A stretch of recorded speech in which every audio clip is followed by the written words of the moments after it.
बघा, लोकशाही आहे, त्यामुळे लोकशाहीमध्ये प्रत्येकाला आपली ताकद आजमावण्याचा हा 100% अधिकार आहे. आणि दुसरी गोष्ट म्हणजे महायुतीमध्ये नेमकी शिरूर लोकसभा मतदारसंघाची जागा कोण लढवणार हे ठाऊक नाही आहे. त्यामुळे याआधी शिवसेना शिंदे गटानं शक्तीप्रदर्शन करून ती जागा आपल्याकडे यावी असा प्रयत्न केला होता. त्यामुळे मला असं वाटतं की या पद्धतीनं हे शक्तीप्रदर्शन करून ही उमेदवारी कुणाकडे यावी यासाठी प्रत्येकजण आपली ताकद आजमावण्याचा प्रयत्न करतो.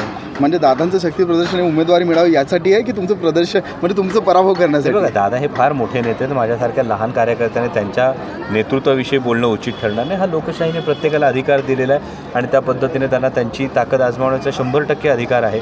आणि शिरूर लोकसभा मतदारसंघानं जो आत्तापर्यंत विश्वास माझ्यावर दाखवला आहे तो लोकसभेच्या माध्यमातून लोकसभेच्या फ्लोअरवर हा सातत्यानं सार्थक ठरवण्याचा प्रयत्न मी करतो आहे. पहिल्या टर्ममध्ये 3 वेळा संसदरत्न पुरस्कार हा शिरूर लोकसभा मतदारसंघाच्या आशीर्वादानं मिळाला. फर्स्ट टाईम निवडून आलेल्यांमध्ये देशभरातला 3रा क्रमांक हा शिरूर लोकसभा मतदारसंघाचा हा क्रमांक मिळालेला आहे. आणि हे सगळं जनता बघते, त्यामुळे जनता नक्की आशीर्वाद देईल असा विश्वास आहे. पार्थ पवारांना तुमच्या विरोधात उभं करायचं चाललं आहे अजितदादांचं?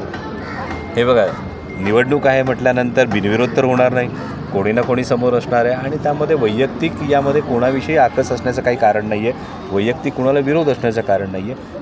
विचार धरून एक तुमचा जो प्रवाह आहे, तुमचा जो अजेंडा आहे, पॉलिसीज आहेत, या धरून पुढे जाणं जास्त गरजेचं आहे. आज शिरूर लोकसभा मतदारसंघात तुम्ही पाहत असाल तर पुणे नाशिक सेमी हायस्पीड रेल्वेचं काम कॅबिनेट अप्रुव्हलच्या अंतिम टप्प्यावर आहे. नॅशनल हायवेच्या माध्यमातून तब्बल 19,500 कोटी रुपयांची कामं विरोधी पक्षातला खासदार असताना आलेली आहे. बैलगाडा शर्यत सुरू आहे.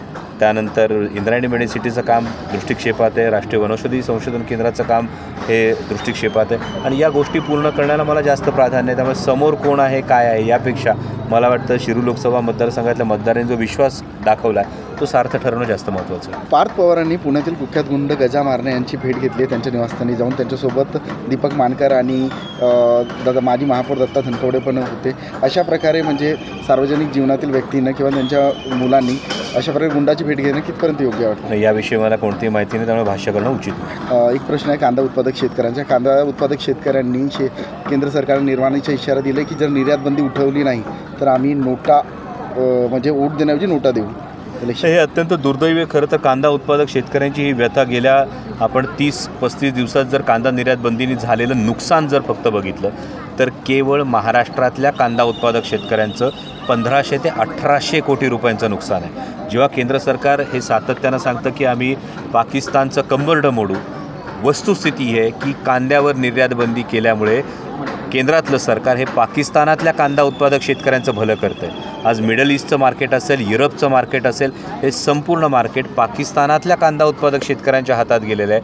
आज पाकिस्तानातल्या कांदा उत्पादक शेतकऱ्याच्या कांद्याला भाव मिळतो आहे, पण भारतातल्या कांदा उत्पादक शेतकऱ्याला भाव मिळत नाही आहे. हे अत्यंत दुर्दैवी चित्र आज सरकारच्या या कांदा निर्यात बंदीमुळे. आणि त्याहीपेक्षा दुर्दैव हे आहे की महाराष्ट्रातून निवडून गेलेल्या 48 खासदारांपैकी 39 खासदार हे भारतीय जनता पक्ष आणि त्यांच्या मित्रपक्षांचे आहेत. आणि महाराष्ट्रातले 39 खासदार कांदा निर्यात बंदीविषयी चकार शब्द काढत नाही. हे दुर्दैव आहे. मी असेल, आमच्या नेत्या सुप्रियाताई सुळे असेल, कांदा निर्यात बंदीविषयी बोला म्हटल्यानंतर गेल्या अधिवेशनात आमचं निलंबन करण्यात आलं होतं.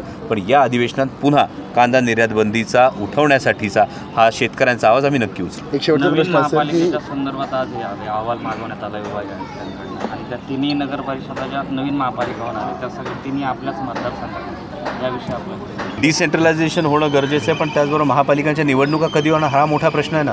आणि सर्वसामान्य जनतेच्या वॉटर मीटर गटर ही जी महत्त्वाची जी प्रश्न आहेत हे प्रश्न सोडवण्यासाठी आज अनेक महानगरपालिका बघत असतात. 3-3, 4-4 वर्ष महानगरपालिकांच्या निवडणुकाच नाही आहेत, नगरसेवकच नाही आहेत. त्यामुळे जे काही महानगरपालिकांमध्ये प्रशासक बसलेले आहेत हे प्रशासकच काही ठिकाणी मालक बनल्याच्या थाटात वागत आहेत असे अनेक ठिकाणी आरोप होत आहेत. पण महापालिका जरूर करा, त्याआधी निवडणुका तर घ्या. तिथं स्थानिकांचा हातवाढीला विरोध होतो, नगर परिषदांच्या हातवाढीला. हे बघा, यामध्ये सुनियोजित शहरीकरण हा एक अत्यंत महत्त्वाचा विषय.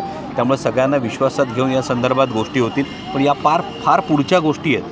म्हणजे हे महिला आरक्षणासारखं झालं. आधी जनगणना होईल, त्यानंतर डिलिमिटेशन होईल आणि मग महिला आरक्षण मिळेल. आधी वॉटर मीटर गटाचा रोजचा प्रश्न तो सोडवा.